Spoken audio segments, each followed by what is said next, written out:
первыми результатами внедрения федеральных государственных стандартов в дошкольном учреждении ознакомили участников семинара практикума под названием «Эффективное взаимодействие участников педагогического процесса». Мероприятие прошло в Центре развития ребенка «Колокольчик» в Хандыге Тампонского района.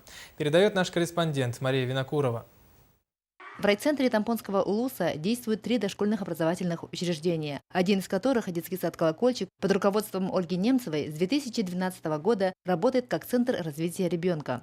Сегодня в составе коллектива трудятся не только воспитатели, но и педагоги дошкольного образования, логопед, психолог, которые и поделились на семинаре практическим опытом, наработками за последние 3 года. Приглашенные воспитатели и руководители дошкольных учреждений смогли на деле увидеть, как должен работать Центр развития ребенка.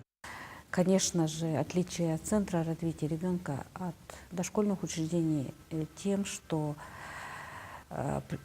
кроме воспитателей идет преподавание очень многих дисциплин. Дети с удовольствием занимаются, играют.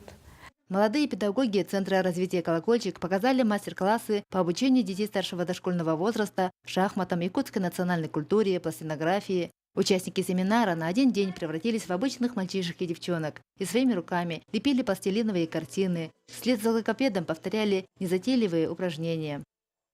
Мы переходим к федеральным государственным стандартам. Мы, конечно, посмотрели, особенно отдаленные детские сады, посмотрели, как правильно нужно организовать работу, а именно кружковую работу. Для себя, конечно, я взяла, я 1-2 занятия успела, но взяла вот эту пластилинографику, посмотрела, как делается именно сама методика, как все это делается от начала и до конца. По итогам практикума педагоги взяли на вооружение опыт внедрения узких спецдисциплин в работе.